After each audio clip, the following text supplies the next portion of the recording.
최근 극장가에서 이 큰 흥행몰이를 하고 있는 영화가 한 편 있습니다.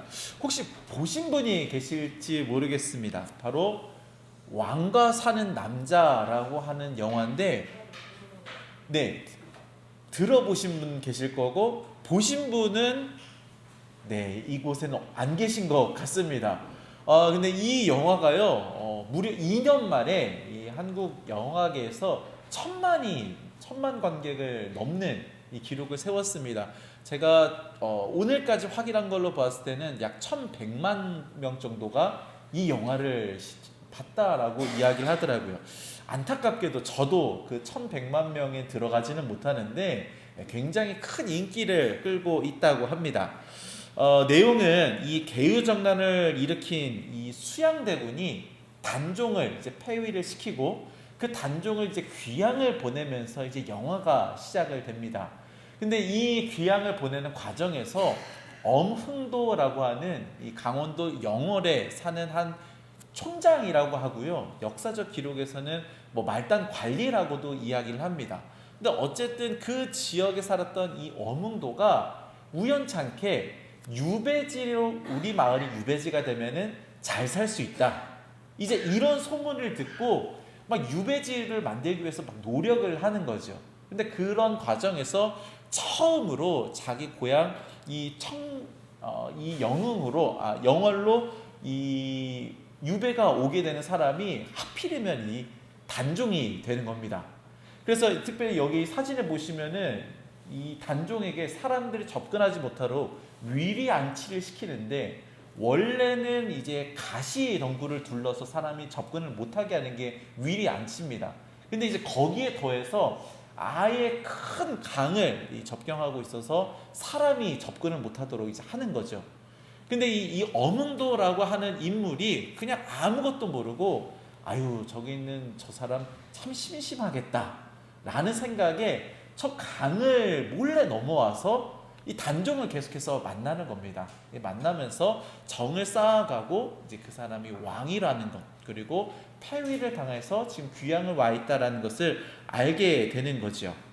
그러나 이 유배 온 지 4개월 만에 이 단종이 이 교사를 당하게 됩니다. 여기에 대한 설이 좀 다양하게 있는데, 어쨌든 이 영화에서는 세조에 의해서 어쩔 수 없이 목숨을 잃게 되는 걸로 이제 나오게 되죠. 다만 이제 정사에는 없는데 야사에 보면은 이 세조가 단종이 죽었을 때 만약에 이 단종의 시신을 수습하는 자가 발각이 되면은 삼족을 멸하겠다라는 이 명령을 내렸었다라고 합니다. 그래서 이 단종이 세상을 떠난 게 12월이었는데 이 강가에 버려진 단종의 시신을 누구도 수습하지 않았다라는 거죠. 그런데 이 엄흥도라고 하는 인물이 눈이 많이 내리는 한밤중에 그의 두 아들과 함께 올라와서 이 단종의 시신을 수습해서 자기 그 선산에다가 장례를 치러 주었다라고 합니다. 그리고는 이제 자기가 잡힐 것을 두려워해서, 원래는 강원도 영월에 살았던 인물이지만 경북 문경에 있는 한 산에 들어가서 평생을 이제 살아가는 거죠. 그가 71세의 세상을 떠났는데, 기록에 의하면은 그가 세상을 떠날 때까지 군사들에게 발각될까 그 조마조마한 마음을 가지고 평생을 살았다라고 합니다. 세조는 인륜을 저버리고 이 포악한 방법으로 왕이 되었지만, 사람들은 이 세조의 위세에 눌려서 어쩔 수 없이 그의 명령을 따르고 그를 왕으로서 인정을 했습니다. 그러나 이 엄흥도라고 하는 사람은 나의 왕은 세조가 아니다, 지금 저곳에 있는 단종이다 라고 하는 그 충심 하나만으로 삼족이 멸할 수 있는 그런 위기를 각오하고 이제 그곳에 가서 그의 시신을 수습했다라는 거죠. 정말 지금 생각해도 참 놀라운 일이 아닐 수가 없습니다. 근데 여러분, 그 사건 이후로 이제 500년이라고 하는 시간이 지났는데, 여러분 이 500년이 지난 지금도 사람들은 여전히 이 자신의 왕을 위하여서 이렇게 충성된 마음으로 헌신하고 심지어 자기의 목숨까지 내어주고 있다라는 사실을 알고 계십니까? 다만 다른 점이 있다면, 500년 전에는 왕위를 찬탈한 세조냐 아니면 그 왕위에서 빼앗긴 단종이냐, 이 두 왕 중에 하나를 선택해야 하는 상황이었다면 오늘 우리 시대에는 그보다 훨씬 많은 왕이 있다라고 하는 그런 차이가 있다라는 거죠. 그러나 이렇게 왕이 많은 시대임에도 불구하고 여전히 동일한 것은 한 가지입니다. 바로 한 사람은 단 하나의 왕만 섬길 수 있다라는 것이죠. 여러분, 오늘 말씀을 통해 오늘 내가 진정으로 섬기는 나의 왕은 누구인가? 라는 것을 한번 질문해 볼 수 있는 시간이 될 수 있었으면 좋겠고요. 그리고 내가 섬기는 그 왕이 참으로 옳은 것인지, 그리고 그 옳은 왕을 위하여서 나는 어디까지 충성하고 헌신할 수 있는지, 이것을 함께 질문하고 또 기도하면서 결단할 수 있는 그런 귀한 시간 되기를 간절히 소망합니다. 아멘. 자, 오늘은 이제 기드온 사후에 등장한 이 아비멜렉이라고 하는 인물에 대한 말씀을 우리가 함께 나누게 됩니다. 근데 우리가 한 가지 확실하게 해야 될 것은 무엇이냐? 아비멜렉이라고 하는 인물은 사사가 아니다라는 거죠. 우리가 계속해서 이제 사사에 대한 말씀, 오늘이 이제 9번째 시간인데 지금까지 나왔던 그 모든 사사들은요, 하나님께서 그 민족의 어려움을 보시고 택하여 보내신 사람들이라고 하는 특징이 있습니다. 그러나 아비멜렉은 민족의 어려움과 상관이 없고요, 하나님의 선택이라고 하는 것과도 전혀 관계없는 인물이었습니다. 그러니까 아비멜렉이라고 하는 인물은 사사와는 전혀 상관없는 인물이었다라는 거죠. 그러나 우리가 다 읽지는 않았지만 오늘 이 사사기 9장 말씀에 보면은 이 아비멜렉에 대한 말씀이 상당히 길게 기록이 되어 있는 것을 알 수 있습니다. 그리고 이것을 통하여 우리는 무엇을 알 수 있느냐? 오늘 하나님께서 이 아비멜렉을 통하여 우리에게 주고자 하는 아주 분명한 메시지가 있다라는 것이지요.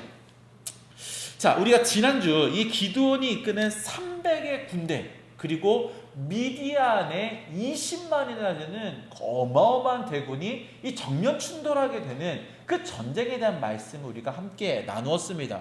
여러분, 숫자만 그냥 수리적으로 계산해 보아도 약 700배 정도 되는 굉장히 큰 격차를 가지고 있는 전쟁이었는데, 놀라운 것은 이 큰 격차에도 불구하고 기드온의 이 300용사들이 20만이나 되는 미디안 연합군을 물리쳤다라는 것이지요. 그들은 하나님께서 우리와 함께 계신다라고 하는 그 믿음, 그 확신 가운데 용기를 냈고요, 담대히 적진을 향하여 돌진하여서 마침내 20만의 미디안 군대를 멸절시킬 수 있었는 줄로 믿습니다. 자, 이런 위대한 승리, 이 위대한 전쟁이 끝이 나자 이제 사람들은 기드온에게 찾아와서 부탁을 하기 시작합니다.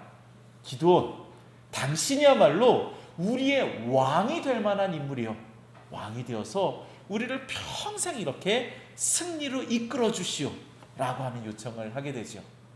그러나 이 요청을 들은 기드온은 너무나 단호하게 이렇게 이야기합니다. 사사기 8장 23절 말씀 우리 함께 읽겠습니다. 시작. 기드온이 그들에게 이르되 내가 너희를 다스리지 아니하겠고 나의 아들도 너희를 다스리지 아니할 것이요 여호와께서 너희를 다스리시리라 하니라. 아멘.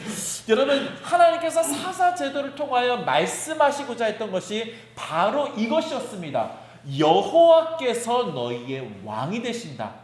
여호와께서 이스라엘을 다스리신다. 사실 하나님께서 말씀하시고자 했던 것이 바로 이것이었는데, 사사기의 중반쯤 되어서야 이 내용이 이제 비로소 나오고 있는 것입니다. 사실 저 말씀, 사사기 8장 23절 말씀은 사사기 전체의 가장 중요한 말씀이라고 해도 손색이 없는 아주 핵심이 되는 말씀이지요. 자, 그런데 여러분, 이렇게 중요하고도 멋진 말을 한 기드온이 사실은 그의 삶을 보았을 때 오히려 자기가 왕이 된 삶을 살고 있었다라는 것을 우리는 말씀을 통해 알 수 있다라는 거죠. 여러분, 너무나 충격적인 사건이지 않습니까? 이렇게 위대한, 더군다나 사사기 전체에서 가장 많은 지면을 할애하고 있는 것이 바로 이 기드온에 대한 말씀인데, 그 위대한 용사 기드온이요, 왕이 될 수 없다, 하나님만이 왕이시다 라고 이야기해 놓고 사실 자기는 이미 왕된 삶을 살아가고 있었다라는 거지요. 여러분, 증거가 몇 가지가 있습니다. 첫 번째는 이 기드온이 미드얀과의 전쟁이 끝난 다음에 그는 왕됨을 거절하였지만 한 가지 요청한 것이 있었습니다. 바로 이 전쟁에서 거둬들인 금 귀고리를 다 모아서 자기에게 줄 것을 요청했다라는 거죠. 그래서 이렇게 모으고 보니까 그 금만 해도 약 1700세겔 정도 되었다라고 합니다. 지금으로 따지자면은 금 20kg 정도 된다라는 거죠. 여러분, 가뜩이나 비싼 금인데 더군다나 요즘처럼 이렇게 비싼 그 금을 20kg씩이나 이제 받은 겁니다. 근데 그 금 20kg 가지고 그가 무엇을 했냐면은 그는 에봇을 만들었다라고 이야기합니다. 여러분, 금 20kg로 황금 에봇을 만들었다. 여러분, 에봇이라고 하는 것은 제사장들이 입는 옷이고요, 거기에 더하여서 일반 사람들도 이 에봇을 소지하는 경우들이 가끔씩 있습니다. 근데 어떤 용도로 쓰냐면은 하나님 앞에서 그 하나님의 뜻을 구할 때, 하나님의 뜻을 물어볼 때 이 에봇을 들고 물어보는 경우가 있거든요.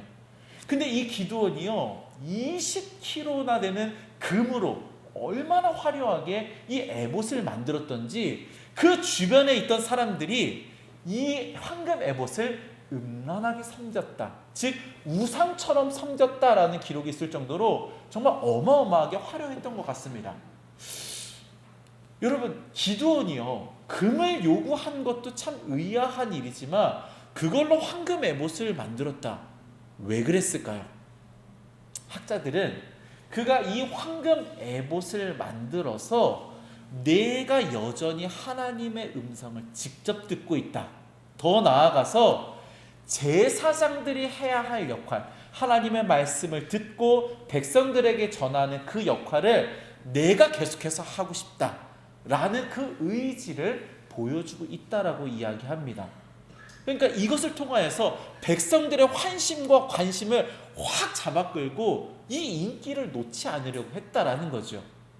이것을 보았을 때 이 사람이 말로는 왕이 되지 않겠다라고 하지만 사실상 왕의 자리에 앉고 싶어 하는구나 라는 것을 알 수 있다라는 거죠. 더군다나 이 8장 30절에 가면은 그가 수많은 아내들을 얻었고 그 아내들을 통하여서 아들만 70명을 얻었다라고 하는 기록이 나옵니다. 여러분, 기드온이 사랑이 많아서 이렇게 많은 아내들을 얻었을까요? 여러분, 고대 사회의 아내라고 하는 것은요, 많은 아내를 얻는다라는 것은 곧 자기의 권력과 힘을 과시하는 아주 대표적인 행동이었는데, 이런 행동들을 누가 했느냐? 고대 왕들이 했다라는 겁니다. 그래서 이 솔로몬 같은 경우에 아내만 1000명을 얻었다라고 이야기하잖아요. 그러니까 그게 무엇을 뜻하느냐? 솔로몬이 그만큼 권력이 셌다, 이 강력한 힘을 가지고 있었다, 이거를 과시하기 위해서 이렇게 아내를 많이 갖는 건데, 기드온이 이 일을 했다라는 겁니다. 특별히 많은 학자들은 이 기드온이 언제 이렇게 많은 아내들을 얻었을까라고 했을 때, 미디안과의 전쟁이 끝나고 많은 사람들의 인기를 얻었을 때 이 일을 행했다라고 이야기를 합니다. 그러니까 그는 여전히 사람들 위에 군림하고 싶은 욕구가 있었다라는 거죠. 가장 결정적인 이유가 있습니다. 70명의 아들을 낳았는데 몇째인지는 알 수 없습니다. 그런데 어쨌든 이 전쟁 이후에 아들이 하나 태어났는데 그 아들의 이름을 오늘 우리가 읽은 그 본문 말씀과 같이 아비멜렉이라고 이름을 짓게 됩니다. 근데 여러분, 아비멜렉이라고 하는 이름이 무슨 뜻을 가지고 있냐면은 나의 아버지는 왕이다 라는 뜻을 가지고 있습니다. 여러분, 아비멜렉의 이름을 지어준 사람이 누굽니까? 그의 아버지 기드온이죠.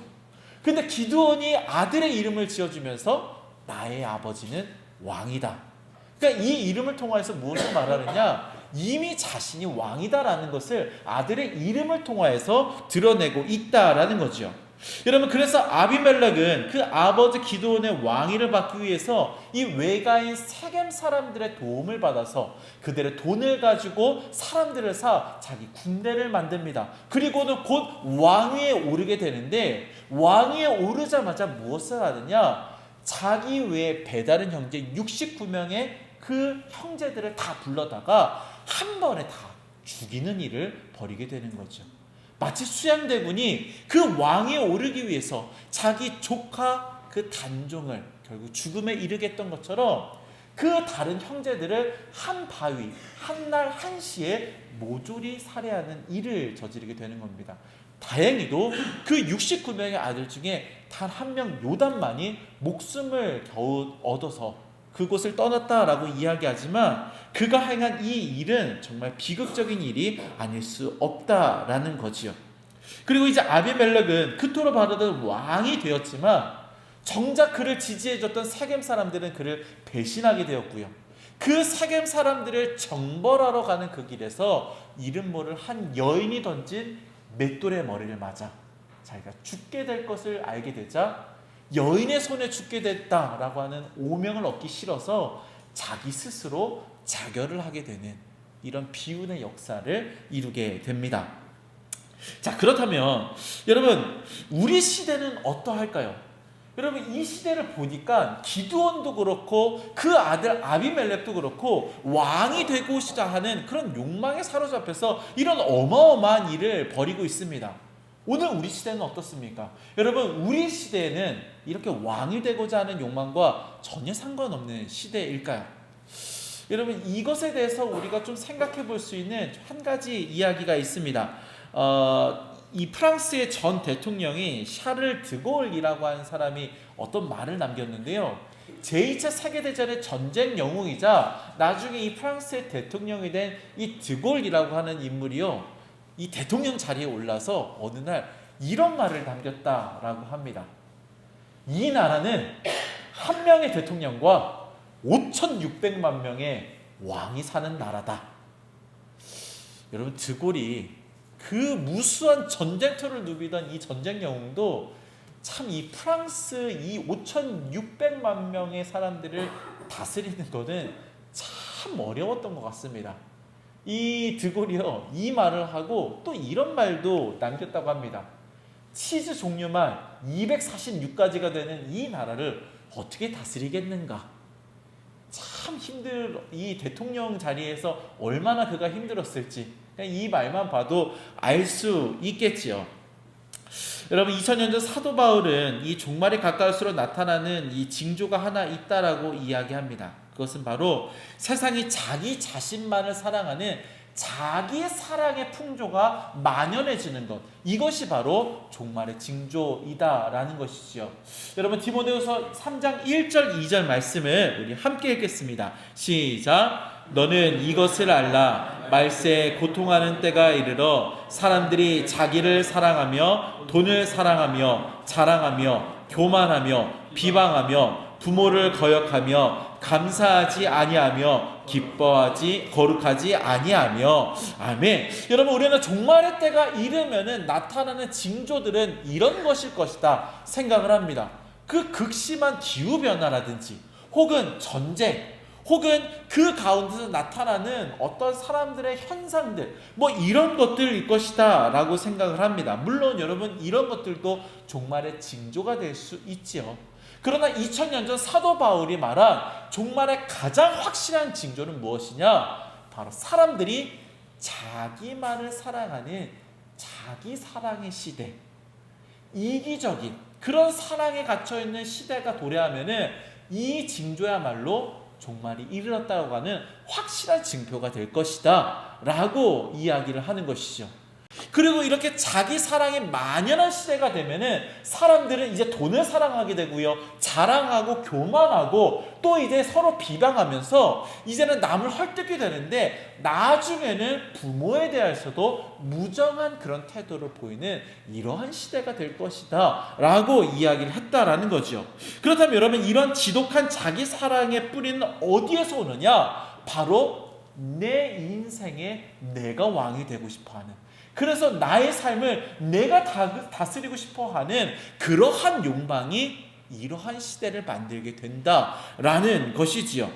자기 자신을 왕으로 만들어 섬기는 이 그릇된 충성, 진화된 우상 숭배의 모습이 이런 종말의 모습, 자기 사랑의 시대로 이끌어가게 된다라는 것입니다.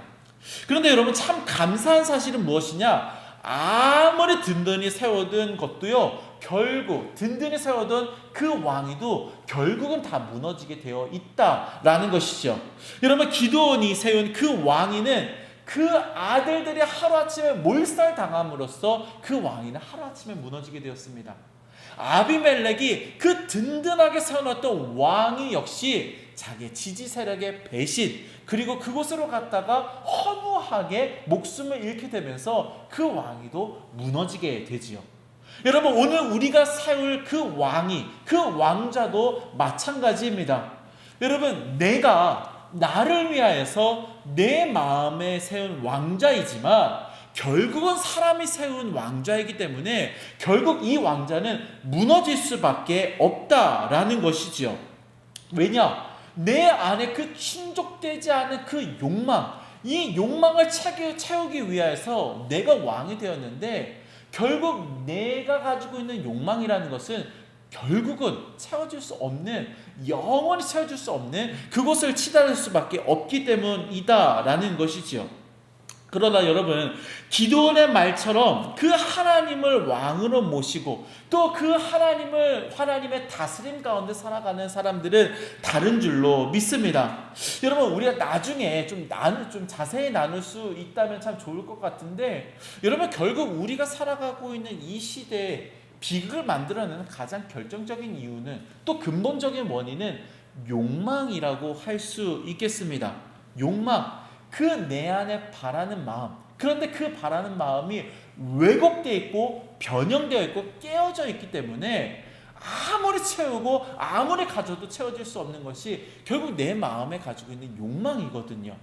그런데 내가 내 왕좌를 포기하고 그 왕좌를 하나님께 올려드릴 수 있다라는 것, 이것은 무엇을 뜻하느냐? 내 안에 끊임없이 갈망하고 채우기 위해 노력했지만 결국 채울 수 없었던 그 욕망을 내려놓고 내가 하나님을 나의 욕망의 자리에 모셔드림으로써 하나님의 그 소망을 나의 욕망의 자리를 대신할 수 있게 된다는 거죠.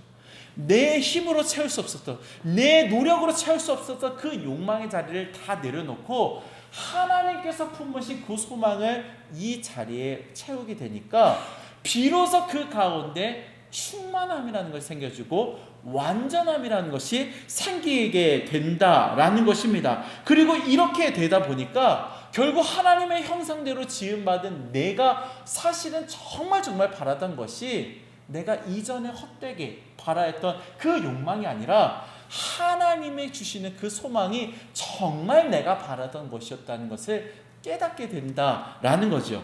그러니까 결국 하나님께 나의 왕좌를 내어드린다라는 것은 내가 나의 주인이 되어서 채우려고 했지만 도저히 채우지 못했던 그 헛된 욕망으로부터 내가 해방되었다라는 것을 이야기하는 것이고요.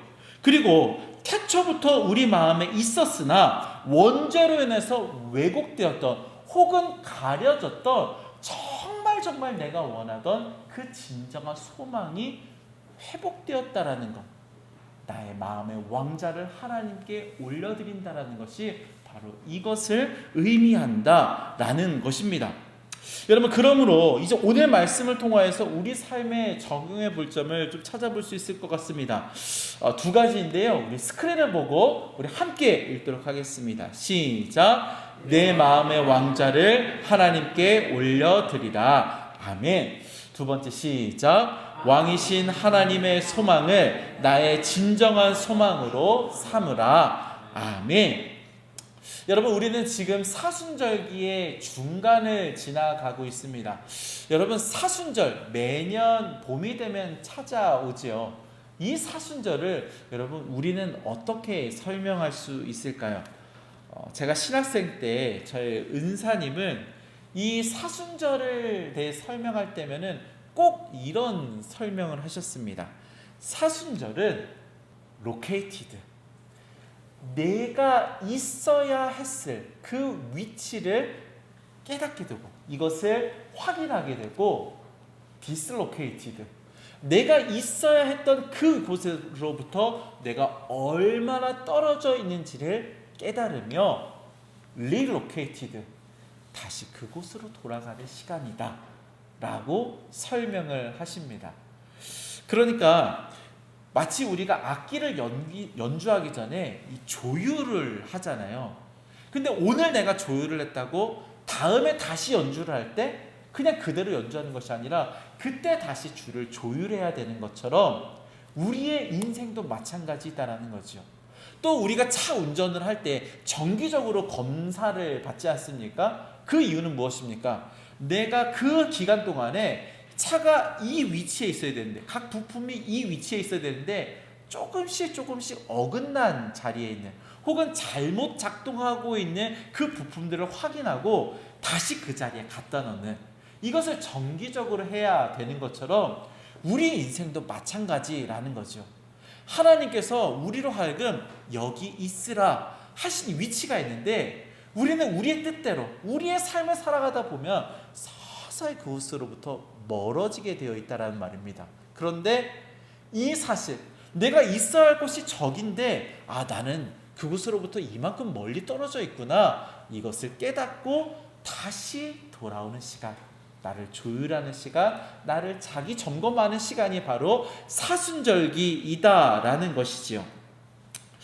여러분, 오늘 말씀을 기억하면서 이 나의 왕좌를 다시 한 번 더 점검해 볼 수 있기를 원합니다. 특별히 이 사순절기를 지나면서 하나님, 나의 왕좌에 앉아 있는 분은 누구입니까? 그곳에 앉아 계셔야 할 분은 하나님이신데, 혹시 하나님의 자리를 조금씩 내가 밀어내고 그곳에 내가 걸터 앉아 있는 것은 아닌지, 아니면은 내가 아예 하나님을 그 자리에서 밀어내고 그 왕좌에 앉아 있었던 것은 아닌지, 이것을 점검하며 혹시 그곳에 나의 자리가 있었다면 나의 그 자리를 신속히 비우고 다시 하나님께서 그 자리에 앉으실 수 있도록, 그래서 내가 나의 자리, 왕자가 앉아 있는 것이 아니라 그 자리에 하나님께서 앉아서 우리를 다스리시고 통치하실 수 있도록, 그래서 주님의 그 소망을 나의 소망으로 품을 수 있는 귀하고 복된 시간이 될 수 있기를 주님의 이름으로 간절히 축원합니다.